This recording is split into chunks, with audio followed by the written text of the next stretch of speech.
మనుష్య కుమారుడు పరిచారము చేయుటకు రాలేదు, కానీ అనేకులకు ప్రతిగా తన ప్రాణమును విమోచన క్రయధనముగా ఇవ్వడానికి వచ్చాడు.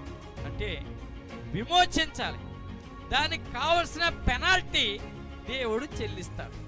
ఆ పెనాల్టీ ఆయన మరణం. శిలువ మీద ఆయన కార్చిన పవిత్ర రక్తం, అది ఆ పెనాల్టీ పెయిడ్.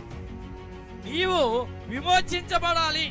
ఇన్ని సంవత్సరాలుగా చూస్తున్నాడు, నీవు విమోచించబడతావు, ప్రార్థన చేస్తావు, నీ తప్పిదాలు ఒప్పుకుంటావు, నీ మోక్ష స్థితిని ఒప్పుకొని విడిచిపెడతావు అని ఎన్నో సంవత్సరాలుగా వెయిటింగ్ని బట్టి నీకు విమోచన కావాలి కనుక విమోచన సంవత్సరము వచ్చేసింది.